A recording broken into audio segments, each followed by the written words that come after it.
Millions of animal and plant species of varying sizes and shapes inhabit the earth, and they all have one thing in common.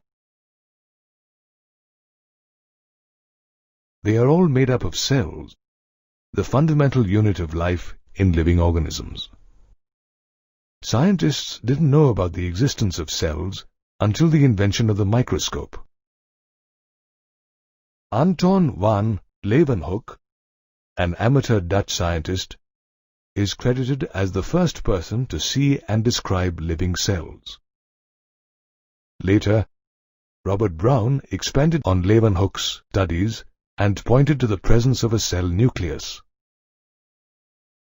In 1838, German botanist Matthias Schleiden examined numerous plant species and concluded that plants have different types of cells which form plant tissues. A year later, Theodore Schwann, a British zoologist, examined different animal cells and discovered that the cells have a thin outer layer, which we now know as the cell or plasma membrane. He also studied plant cells and concluded that in addition to a cell membrane, plant cells also have a cell wall, a characteristic unique to plants. Schleiden and Schwann together formulated the cell theory, which stated that both plants and animals are made up of cells and their products such as proteins and lipids. However, the cell theory did not explain the formation of new cells, which was clarified by Rudolf Virchow in 1855.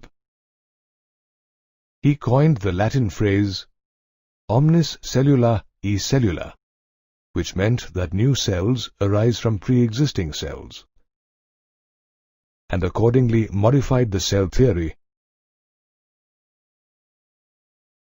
which now states that all living organisms are composed of cells and products of cells, and these cells arise from pre-existing cells. Cell research received a further boost with the invention of the electron microscope, as it enabled scientists to observe the structure of the cell. They observed that the structure of a cell varies in plants and animals. A plant cell, for instance, is surrounded by a distinct cell wall on the outside and a plasma membrane on the inside. Whereas an animal cell lacks a cell wall and has a plasma membrane instead that forms the outer cell boundary. Both animal and plant cells have a dense and spherical structure called the nucleus, which contains thread-like structures called chromosomes. Each chromosome is made of deoxyribonucleic acid or DNA, which stores the genetic information of the organism.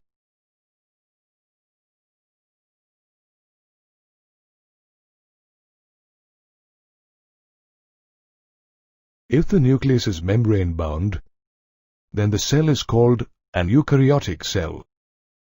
They are found in members of kingdom Protista, kingdom Fungi, kingdom Plantae, and kingdom Animalia.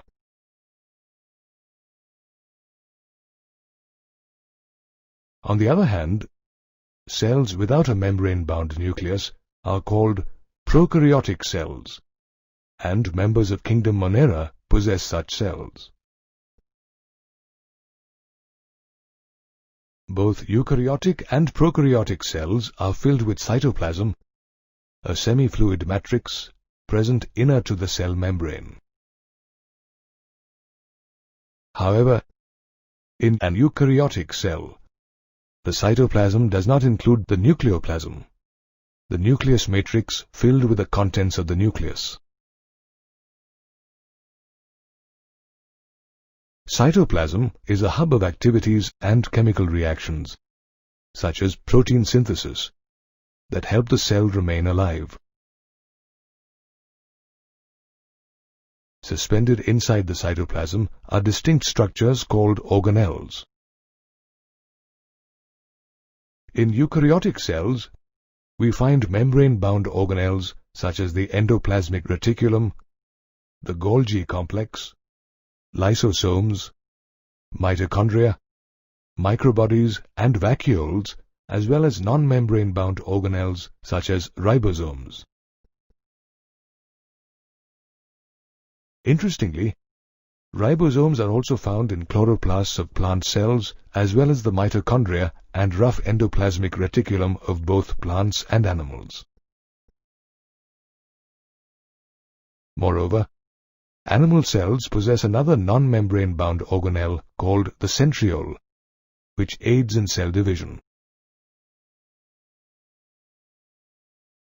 The cytoplasm of prokaryotic cells, on the other hand, lacks membrane-bound organelles but contains ribosomes and fragments of extrachromosomal DNA called plasmids. Cells usually differ in size and shape.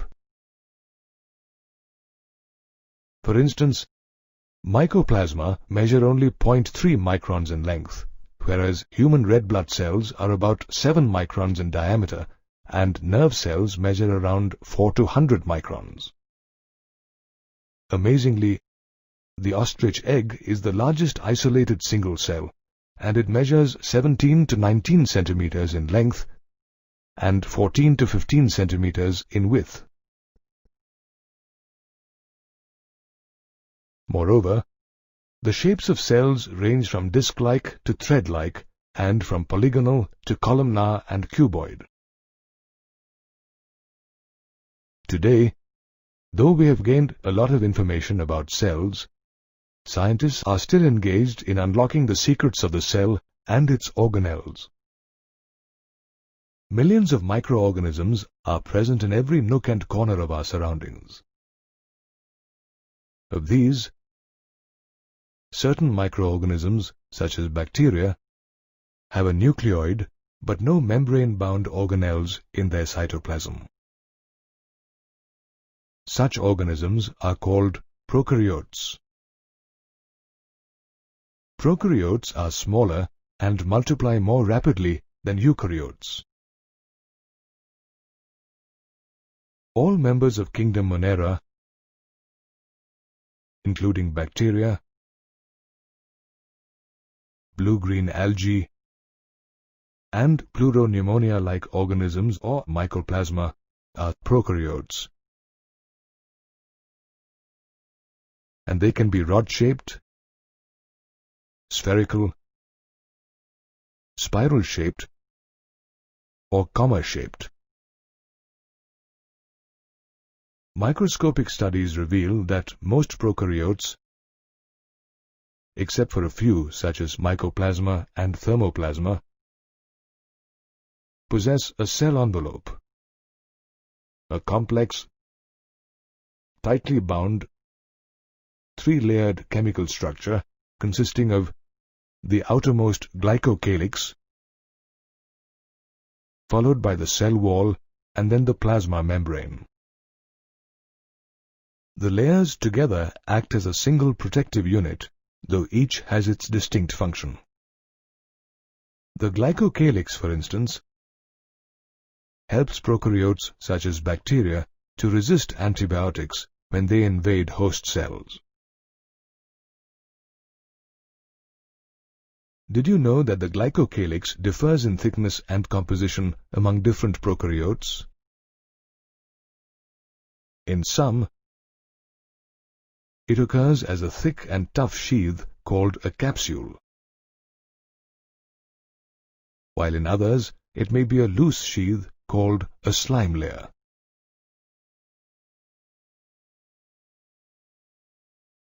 The glycocalyx is followed by a cell wall, which determines the shape of the cell and provides structural support, thereby preventing the cell from collapsing or bursting. Interestingly, the cell wall structure differs in different prokaryotes. In certain prokaryotes, such as Pseudomonas, the cell wall is composed of a thin inner layer of peptidoglycan and an outer membrane of lipopolysaccharide and lipoprotein. When such prokaryotes are subjected to the Gram staining procedure, they do not take up the Gram stain, but appear red or pink when counterstains such as safranine are added. Hence, they are called Gram-negative bacteria.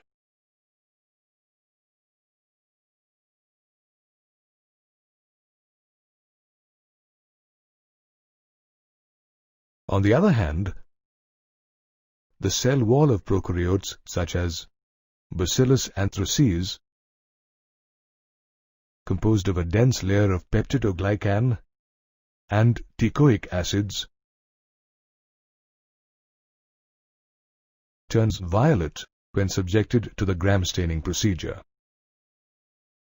Hence, such prokaryotes are called Gram-positive. The cell wall is followed by the semi-permeable plasma membrane, which controls the entry and exit of small molecules like food particles and ions like chloride, sodium, and bicarbonates.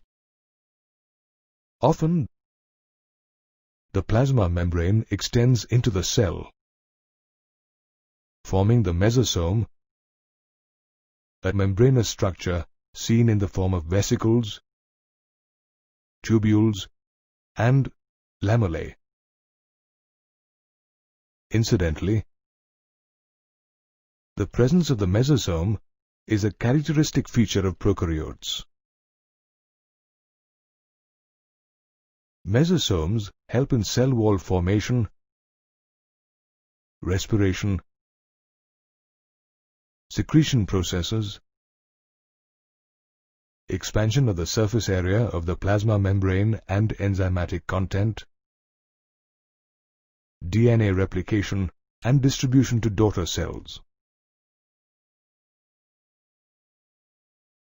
Some prokaryotes, such as blue-green algae, also have membranous extensions called photosynthetic lamellae that contain photosynthetic pigments such as chlorophyll. Prokaryotes also have extensions from their cell walls. For instance, motile bacterial cells have a thin filamentous extension from their cell wall called a flagellum, which consists of a filament, hook, and a basal body, with the filament being the longest portion. Motile as well as non-motile prokaryotes also possess pili and fimbria, surface structures that attach the prokaryotes to rocks in streams and also to host tissues. While pili are elongated tubular structures made up of a special protein called pilin, fimbria are tiny bristle-like fibers sprouting out of the cell. However, these structures don't play any role in motility.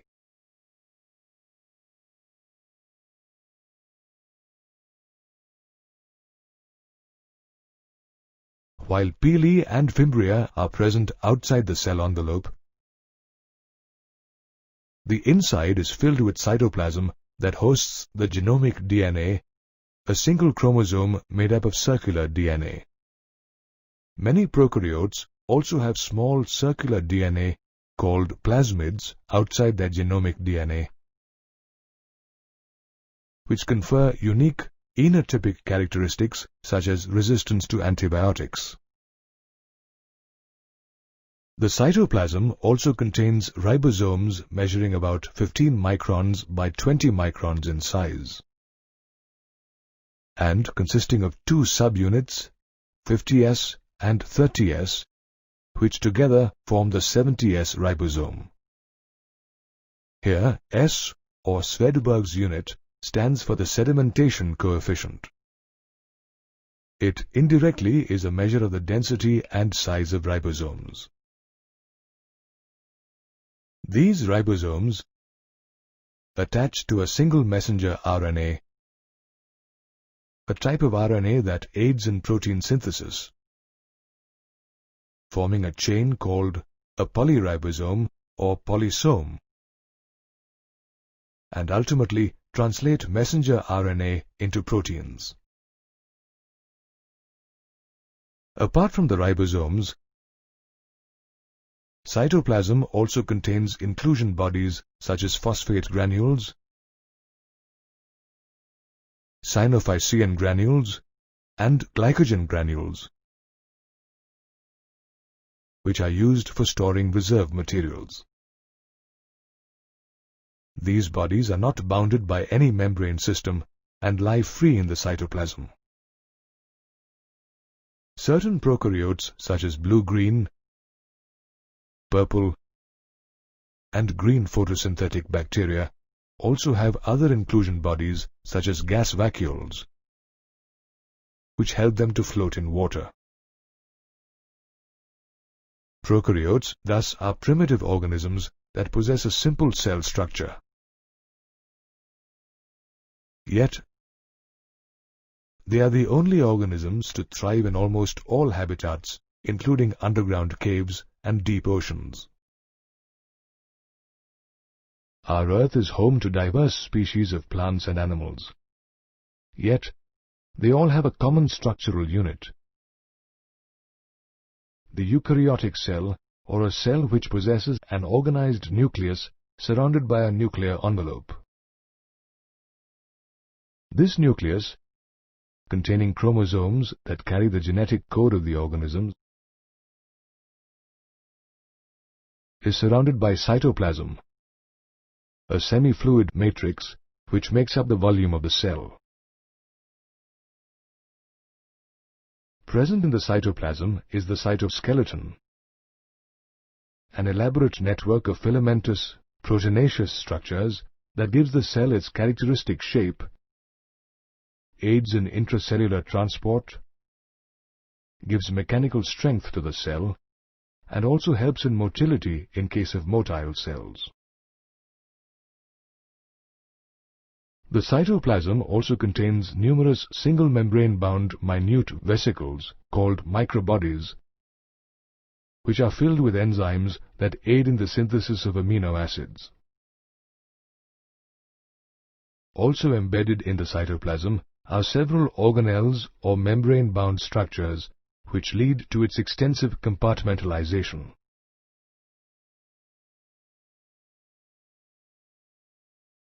However, the cytoplasm of all eukaryotic cells does not contain the same set of organelles. Plant cells, for instance, have a large central vacuole and plastids, whereas centrosomes are only found in animal cells.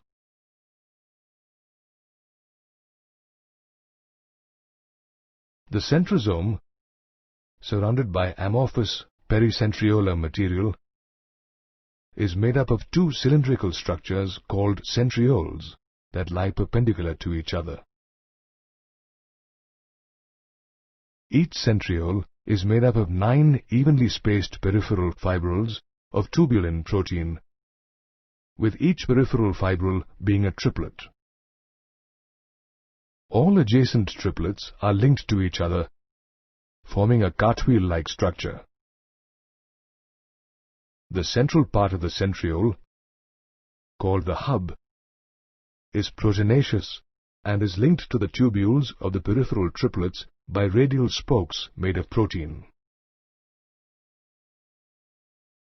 Centrioles form the basal body of cilia or flagella and spindle fibers that give rise to a spindle-like apparatus during cell division. Eukaryotic cells differ not only in their cytoplasmic organelles, but also in their structure. Take, for instance, animal cells in which the plasma membrane forms the outer boundary of the cell. But in fungi and plant cells, the plasma membrane is covered by a cell wall, which forms the outer boundary. Interestingly, the composition of the cell wall is different in different eukaryotic cells.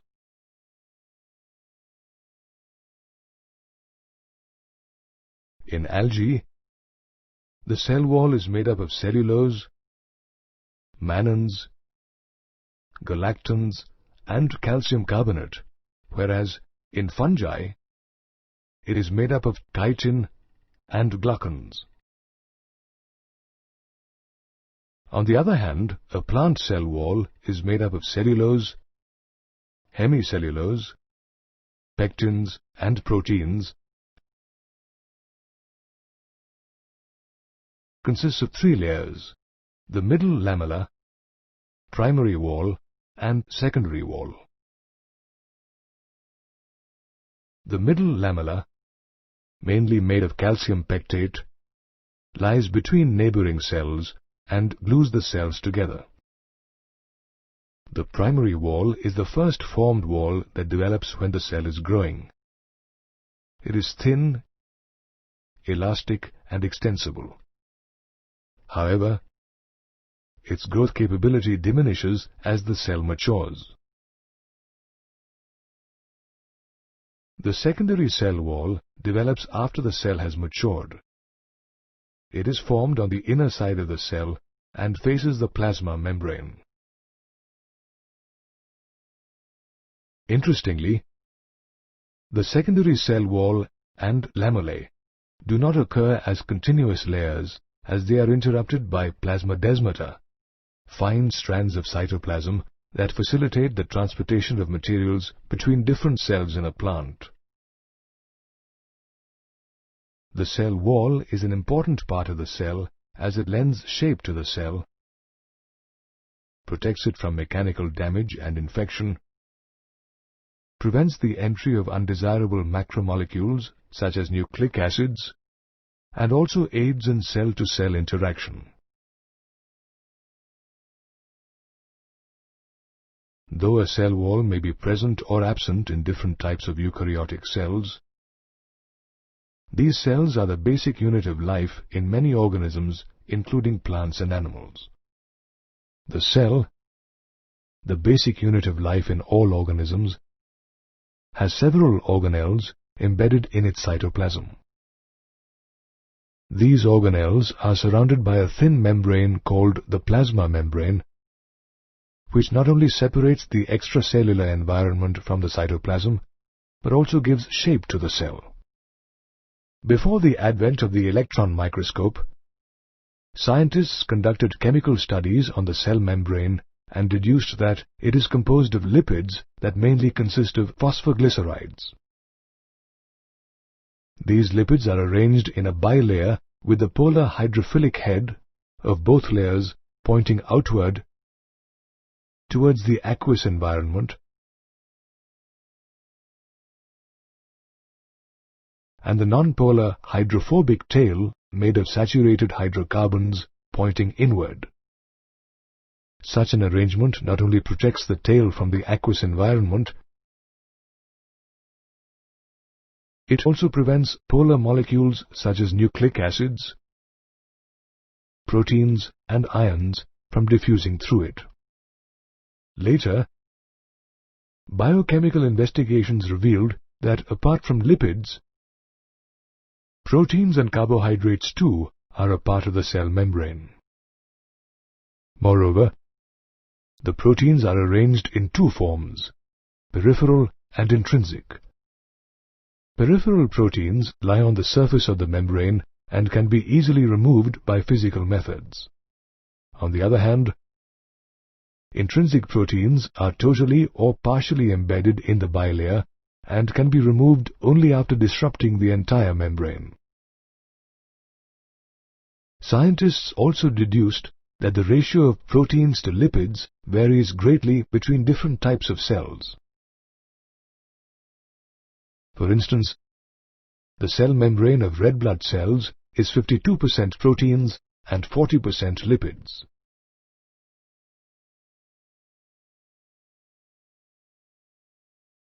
The advent of the electron microscope helped scientists better understand the structure of the cell membrane, and finally in 1972, Singer and Nicholson put forth the fluid mosaic model, which was widely accepted by the scientific community.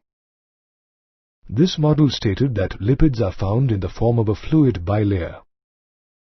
This quasi-fluid of almost fluid-like nature allows proteins to move laterally within the bilayer, and this ability of the membrane to allow the movement of molecules within it is referred to as membrane fluidity.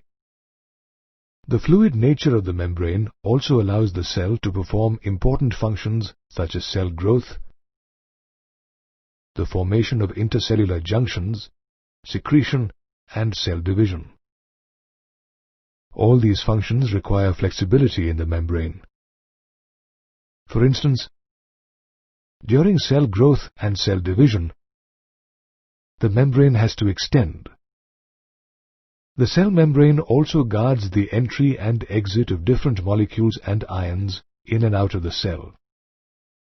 However, the cell membrane is selectively permeable, which means the lipid bilayer allows only certain small non-polar substances such as oxygen and carbon dioxide molecules to pass freely through it, while selectively permitting ions and other polar molecules, including water, to pass through it with the aid of membrane proteins. The transport of these ions and molecules takes place either through passive transport or through active transport. In passive transport, substances require no metabolic energy to move across the membrane. Passive transport occurs either through diffusion or osmosis.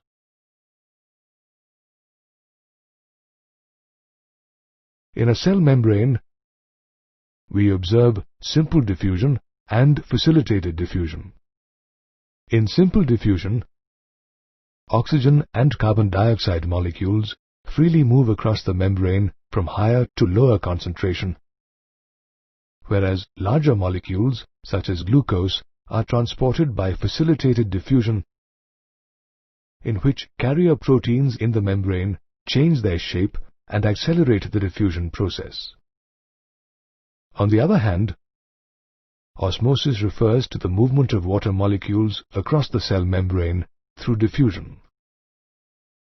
In active transport, transmembrane proteins act as pumps and utilize the energy from ATP to move substances against their concentration gradient, that is, from lower concentration to higher concentration. An example for this is the sodium-potassium pump. Sometimes, glucose is also transported against the concentration gradient via active transport. The cell membrane, which helps in the transport of substances, is also a part of the cilia and flagella, hair-like structures that project from the cell's surface. These structures emerge from centriole-like structures called basal bodies and share a similar structure, though cilia are smaller than flagella.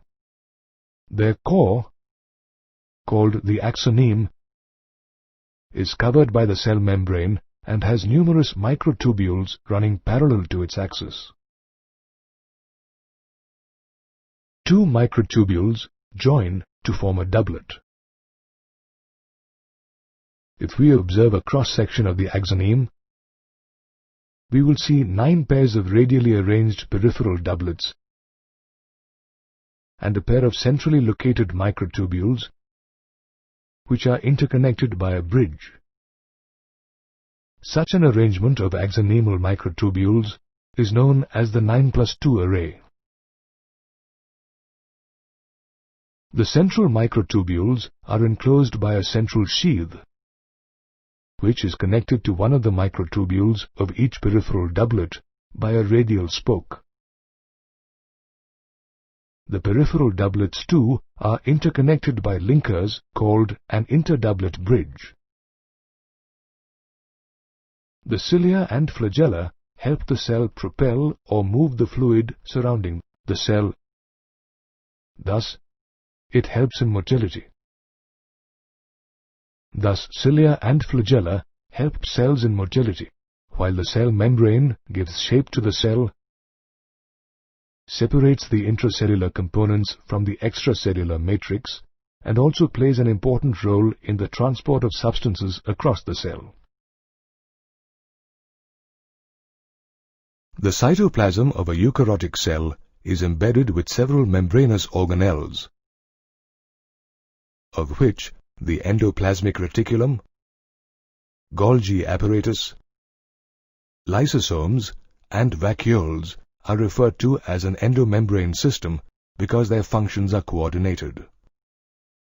The endoplasmic reticulum, or ER, for instance, synthesizes, processes, and transports proteins and lipids to the other organelles, as well as metabolizes carbohydrates in liver cells and detoxifies drugs present in the body.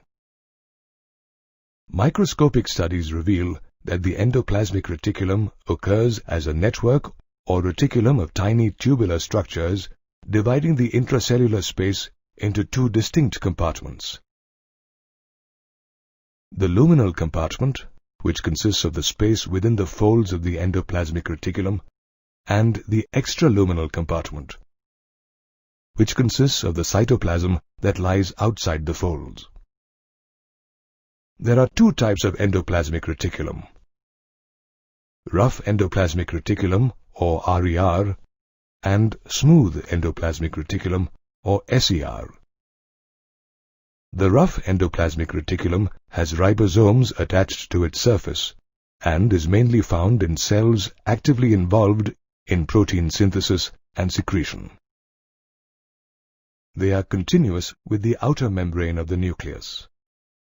The smooth endoplasmic reticulum, on the other hand, is devoid of ribosomes and hence appears smooth. It synthesizes lipids and lipid-like steroidal hormones such as estrogens in the case of animal cells. Did you know that the smooth endoplasmic reticulum present in muscle cells is called the sarcoplasmic reticulum, and that it stores and pumps calcium ions?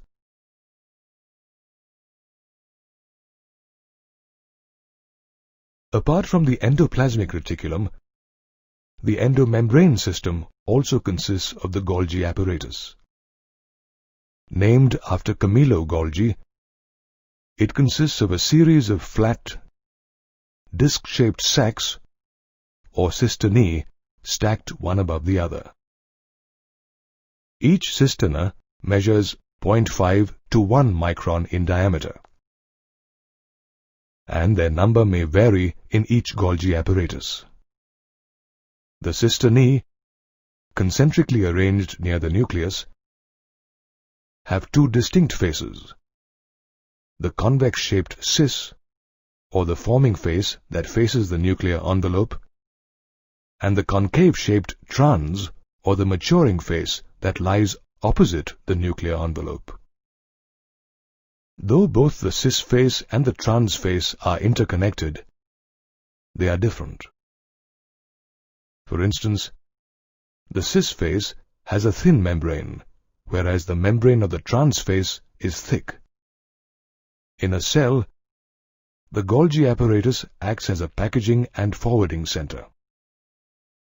For instance, vesicles containing proteins synthesized by the ribosomes of the rough endoplasmic reticulum get pinched off the surface of the rough endoplasmic reticulum and fuse with the cis face of the Golgi apparatus. Here they are modified in the cisternae before they are released from the trans face. This explains why the Golgi apparatus remains closely associated with the endoplasmic reticulum.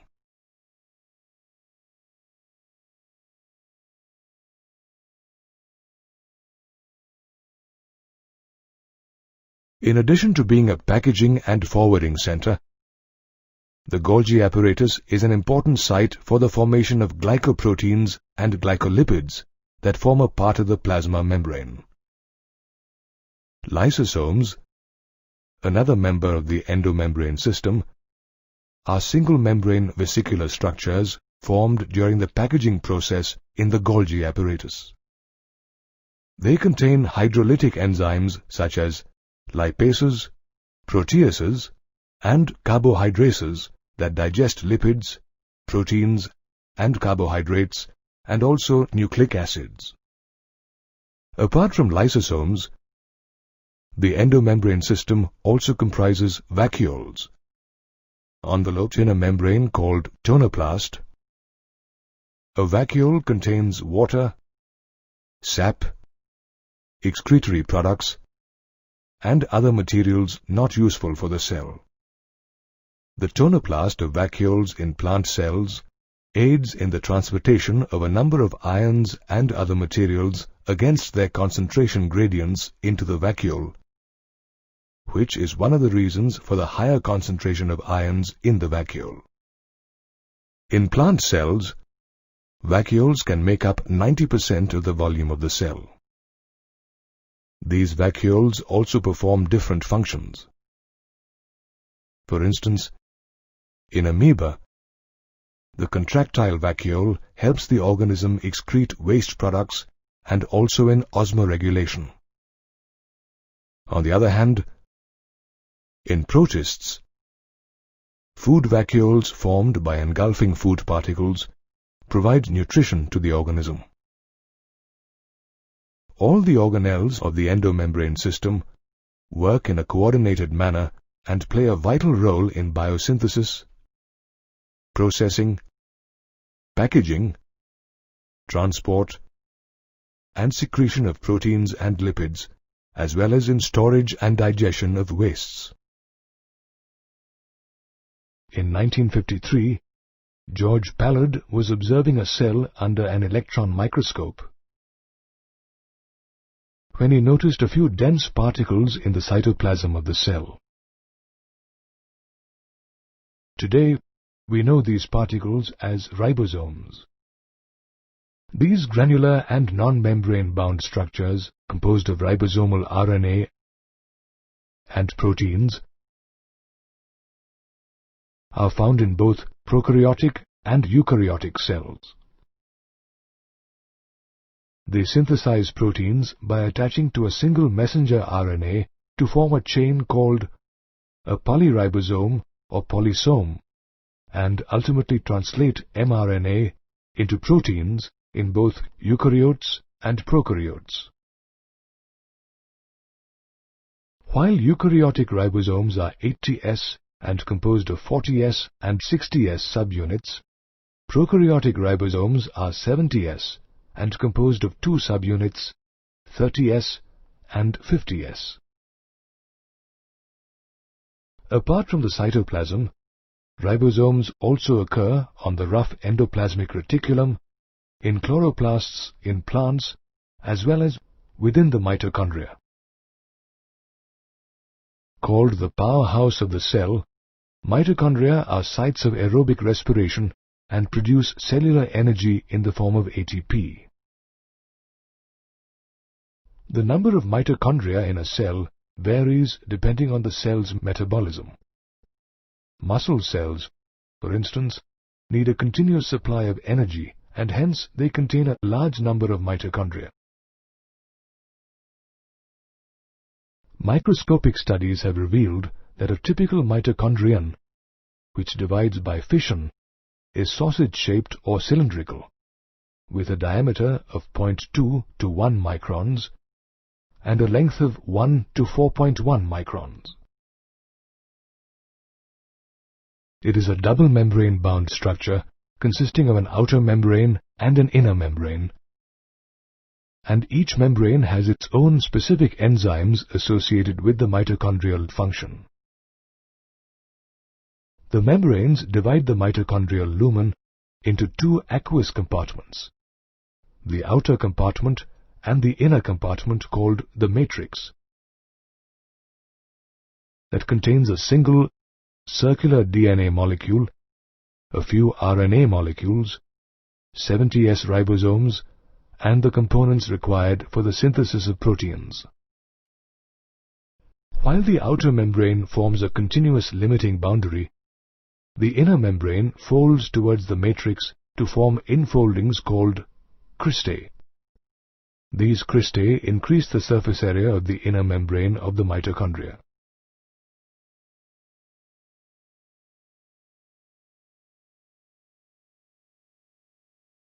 Apart from ribosomes and mitochondria, plastids are also one of the most important cytoplasmic organelles in plants. They are bound by a double membrane and contain pigments that impart specific colors to plants. Based on the pigments they possess, plastids can be classified as chloroplasts, chromoplasts, and leucoplasts. Chloroplasts contain chlorophyll and carotenoid pigments that capture light energy needed for photosynthesis. Moreover, chlorophyll also imparts a green color to the leaves. Found mostly in the mesophyll cells of the leaves, chloroplasts have a length of 5 to 10 millimeters and a width of 2 to 4 millimeters. A cell can contain a single chloroplast, as seen in Chlamydomonas, or multiple chloroplasts, as seen in a green alga cell. Morphological studies about chloroplast reveal that they possess an outer membrane and an inner membrane, with the inner membrane being less permeable than the outer membrane.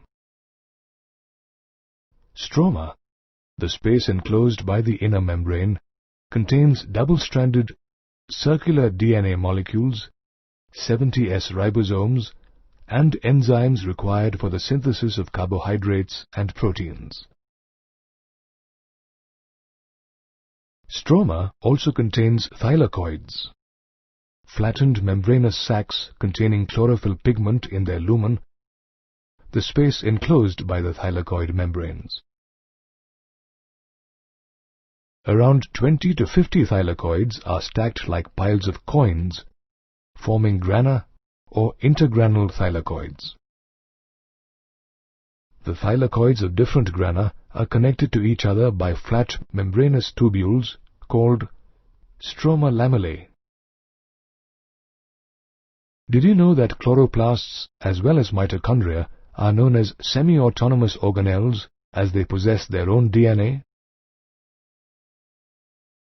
Chromoplasts, another type of plastids found in plant cells, contain fat-soluble carotenoid pigments such as carotene and xanthophylls that give red, yellow, and orange color to plant parts.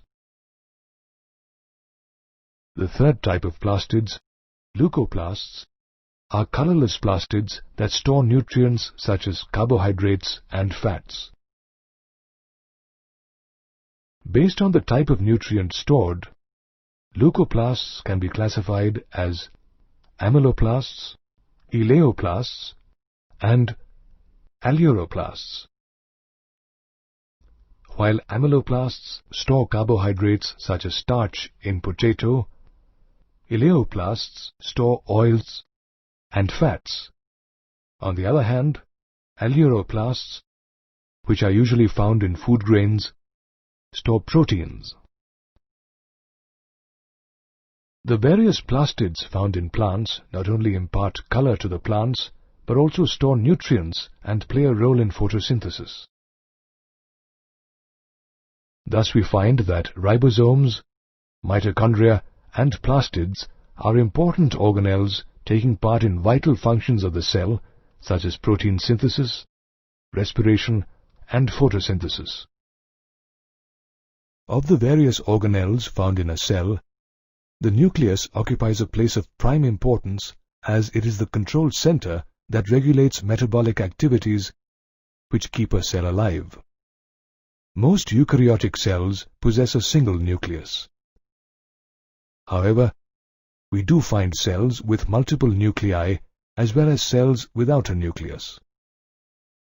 Described by Robert Brown in 1831, the nucleus was one of the earliest organelles that scientists became aware of. The advent of the electron microscope enabled scientists to become aware of the various components of a nucleus. For instance, scientists observed that the nucleus is surrounded by a nuclear envelope or nuclear membrane that acts as a barrier between the contents of the nucleus and the other organelles present in the cytoplasm. The nuclear envelope consists of the outer membrane and inner membrane, which run parallel to each other and are separated by the perinuclear space. The outer membrane of the nuclear envelope is connected with the endoplasmic reticulum and also bears ribosomes on it. At a number of places, the two membranes fuse and give rise to minute pores called nuclear pores. These pores allow two-way movement of RNA and protein molecules between the nucleus and the cytoplasm. Present inside the nuclear envelope is the nucleoplasm or the nuclear matrix that contains a spherical structure called the nucleolus. The nucleolus lacks a membrane which makes its content continuous with the nucleoplasm. The nucleolus is a major site for active ribosomal RNA synthesis, and hence cells that are active in protein synthesis have larger and numerous nucleoli. Apart from the nucleolus, the nucleoplasm also contains chromatin, a network of highly extended and elaborate nucleoprotein fibers that mainly consists of DNA and histone proteins, though non-histone proteins are also associated with it.